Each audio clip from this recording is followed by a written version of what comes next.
사무엘상 1장 19에서 28절 말씀입니다. 그들이 아침에 일찍 일어나 여호와 앞에 경배하고 돌아가 라마의 자기 집에 이르니라. 엘가나가 그의 아내 한나와 동침하매 여호와께서 그를 생각하신지라. 한나가 임신하고 때가 이르매 아들을 낳아 사무엘이라 이름하였으니 이는 내가 여호와께 그를 구하였다 함이더라. 그 사람 엘가나와 그의 온 집이 여호와께 매년제와 서원제를 드리러 올라갈 때에 오직 한나는 올라가지 아니하고 그의 남편에게 이르되 아이를 젖대거든 내가 그를 데리고 가서 여호와 앞에 뵙게 하고 거기에 영원히 있게 하리이다 하니 그의 남편 엘가나가 그에게 이르되 그대의 소견에 좋은 대로 하여 그를 젖대기까지 기다리라. 오직 여호와께서 그의 말씀대로 이루시기를 원하노라 하니라. 이에 그 여자가 그의 아들을 양육하며 그가 젖대기까지 기다리다가 젖을 뗀 후에 그를 데리고 올라갈새 숫소 3마리와 밀가루 한 에바와 포도주 한 가죽 부대를 가지고 실로 여호와의 집에 나아갔는데 아이가 어리더라. 그들이 숫소를 잡고 아이를 데리고 엘리에게 가서 한나가 이르되 내 주여 당신의 사심으로 맹세하나이다. 나는 여기서 내 주 당신 곁에 서서 여호와께 기도하던 여자라. 이 아이를 위하여 내가 기도하였더니 내가 구하여 기도한 바를 여호와께서 내게 허락하신지라. 그러므로 나도 그를 여호와께 드리되 그의 평생을 여호와께 드리나이다 하고 그가 거기서 여호와께 경배하니라. 사랑하는 형제 여러분, 1월 21일 금요일 새벽 목상에 오신 것을 환영합니다. 18절까지에서는 한나가 하나님의 마음과 통하여서 하나님의 마음에 원하는 아들을 낳아드리려고 서원을 한 것을 보았습니다. 하나님의 마음에 원하는 아들을 낳는다는 것은 어떤 것일까요? 그것은 육신만 낳는 것을 말하지 않습니다. 하나님께서 진정한 아들이 없어서 400년을 기다려도 진정한 아들이 없었다는 점을 가만히 생각해 보면 그것은 성경을 아는 아들이 없었다는 것이죠. 하나님을 알게 하는 계시인 성경을 통해서 진정 하나님을 아는 것인데 이스라엘은 성경 교육이 끊어짐으로 인해 400년의 실패가 있었죠. 그 400년은 하나님께는 기다림의 시간이었고 이스라엘에게는 암흑과 고통의 시간이었습니다. 드디어 한나가 하나님과 마음이 통했다면 어떻게 하나님의 아들을 낳아드릴 수가 있겠습니까? 바로 성경 교육입니다. 한나가 어떻게 했는지 보여주는 것이 오늘 본문입니다. 19절. 그들이 아침에 일찍이 일어나 여호와 앞에 경배하고 돌아가 라마의 자기 집에 이르니라. 엘가나가 그의 아내 한나와 동침함에 여호와께서 그를 생각한지라. 여기서 라마는 1절에서 말한 에브라임 산지 라마다임 소빔이고요. 지도에서 라마와 성막이 있었던 실로를 볼게요. 여기가 예루살렘이고 그 위에 라마 에브라임 산지 이쪽에 에브라임 지파가 있어요. 예루살렘 위에. 그리고 에브라임 산지 라마다임 소빔이 여기고요. 여기에 실로가 있습니다. 여기서 이렇게 올라간 것이죠. 자, 드디어 그렇게 해서 하나님께서 한나의 소원대로 임신하게 하셨는데 하나님께서 임신을 허락하셨으므로 얻은 것임을 알리고 있습니다. 여호와께서 그를 생각하신지라 라고요. 20절. 한나가 임신하고 때가 이름에 아들을 낳아 사무엘이라 이름하였으니 이는 내가 여호와께 그를 구하였다 함이더라. 사무엘은 하나님께서 들으심이라는 뜻입니다. 21절. 그 사람 엘가나와 그의 온 집이 여호와께 매년제와 서원제를 드리러 올라갈 때에 엘가나가 매년제를 드리러 실로에 가는 것은 1장에서도 그 앞부분에서도 본 것인데요. 이번에는 서원제도 추가되었어요. 서원제. 엘가나가 매년제를 이제 드릴 뿐만 아니라 이번에는 아들을 낳았으니까 서원제, 서원을 갚는 제사죠. 서원제란 서원을 갚는다는 의미입니다. 원문에는 그 정관사가 붙어서 그 서원제라고 나와요. 그러니까 한나가 자식의 일평생을 바치겠다고 한 그 서원을 갚는 제사를 드리러 가는 거죠. 자, 27절 오직 한나는 그런데 오직 한나는 올라가지 아니하고 그의 남편에게 이르되 아이를 젖대거든 내가 그를 데리고 가서 여호와 앞에 뵙게 하고 거기에 영원히 있게 하리이다 하니 네. 하나님께 서원을 갚는 제사를 드릴 것이고 그러니 아이를 데리고 가는 것이 맞는데 한나는 올라가지 않겠다고 합니다. 그 이유가 젖대거든 그때 드리게 하겠는데 여호와 앞에 뵙게 하고 거기에 영원히 있게 하리이다 라고 말합니다. 한나가 젖대기까지 미룬 이유는 아이를 여호와께 드리기 싫거나 모정 때문에 조금이라도 늦추려고 해서가 아니었습니다. 두 가지 이유가 있었는데요. 첫째, 여호와 앞에 뵙게 하고 즉 자기가 뵙는 게 아니라 아이로 하여금 여호와 앞에 뵙게 하겠다는 것이죠. 아이가 여호와를 스스로 뵐 수 있어야 하기 때문에 좀 더 성장이 필요했습니다.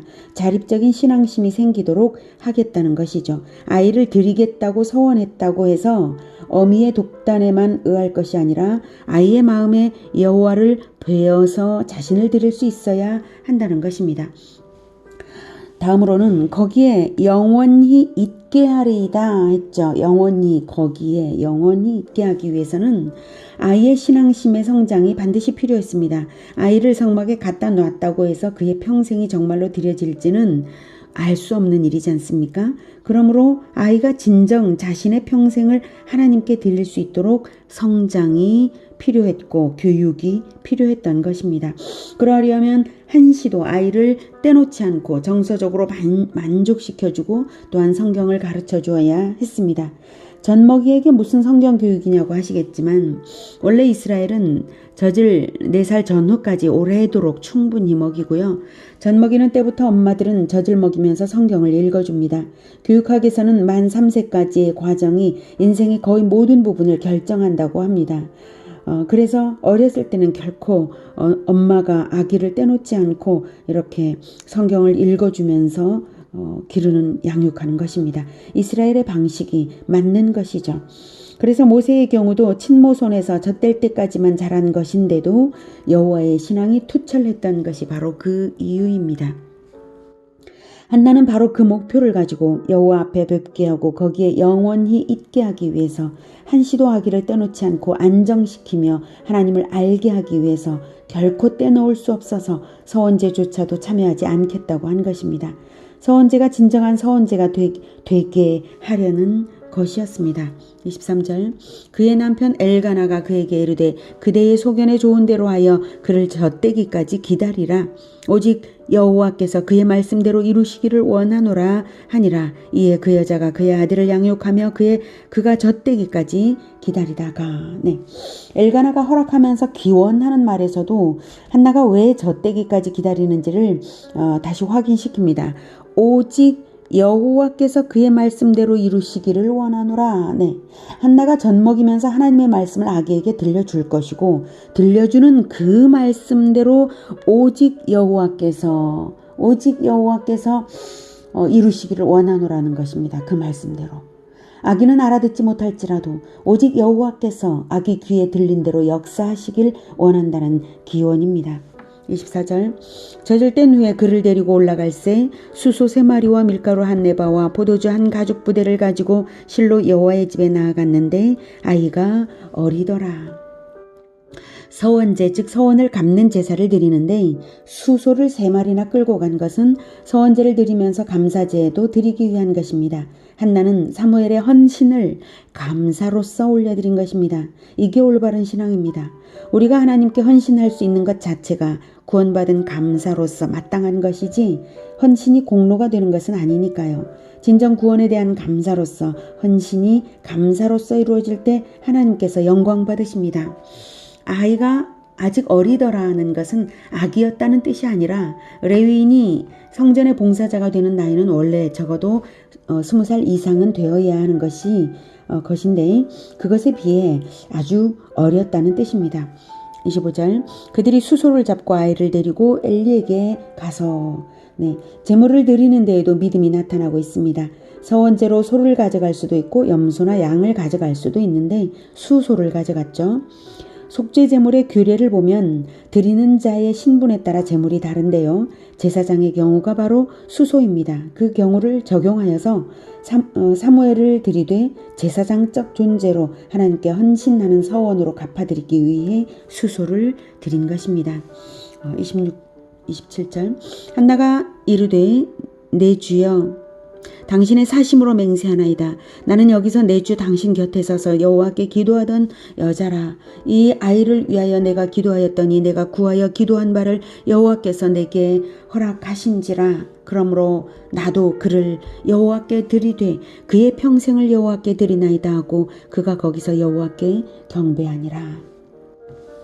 그러므로 나도 그를 여호와께 드리되 그의 평생을 여호와께 드리나이다. 참으로 이러한 태도가 하나님께서 자기 아들을 내어주시면서 우리에게 원하시는 것입니다. 하나님께서 행하시는 대로 갚아드리기 위해 우리가 해야 할 것은 바로 이것입니다. 하나님께서 아들을 내어주셨으므로 저도 아들의 평생을 내어드리기 위해 저 자신부터 평생을 들여 자녀 교육, 제자 교육을 하겠습니다. 이것이 되어야 하는 것입니다.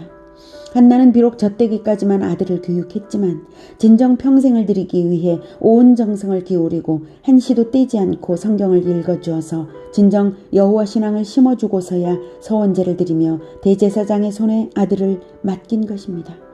오늘은 구원에 대한 감사로서 우리가 해야 할 것이 바로 평생을 올려드리는 감사여야 한다는 것, 그리고 진정 평생을 올려드리도록 제자교육을 전심전력을 기울여서 해야 한다는 것, 또한 유아교육의 중요성을 함께 느꼈습니다. 예수님께서 주신 지상명령이 모든 민족을 제자 삼으라는 것인데요. 한나처럼 다음 세대 교육을 한나처럼 한다면 그렇게 자라서 세계로 아이들을 내보낼 때에 모든 민족의 제자화가 정말로 대를 이어서 가능한 것입니다. 가능한 난 어릴 때부터 가능한 난 밀착 동행 양육으로 평생을 헌신해 위대한 하나님의 사람이 되도록 온 정성을 기울여 할 일이 바로 오직 여호와께서 이루실 일을 기대하는 다음 세대 성경 교육인 것입니다. 우리 교회가 바로 이 일에 헌신하여서 제주의 다음 세대 부흥이 일어나고 모든 민족을 제자화할 수 있기를 기원합니다. 기도하겠습니다. 하나님, 우리에게 성경을 가르칠 능력을 주시는 것을 감사합니다. 그리고 또한 성경을 배울 아이들을 우리에게 붙여주시는 것을 감사합니다. 그리고 또한 우리가 이 아이들을 하나님께서 우리를 구원하시는 그 구원에 대한 감사로서 다음 세대 교육을 할 수 있게 하심을 감사합니다. 하나님, 우리가 오직 구원에 대한 감사로서 우리의 평생을 이미 잃어버린 과거를 올려드리지 못하지만 이제 남은 평생을 올려드릴 수 있도록 그렇게 살아가겠습니다. 주님 도와주시옵소서. 그래서 우리의 남은 인생을 다음 세대 교육을 위하여 쓸 수 있게 하시고 그렇게 자라난 다음 세대들이 모든 민족으로 나아가 제자화하는, 그래서 평생을 하나님께 올려드리는 올바른 헌신이, 온전한 헌신이 있게 하여 주시옵소서. 예수님의 이름으로 기도드립니다. 아멘. 이어지는 시간은 개인 기도 시간입니다.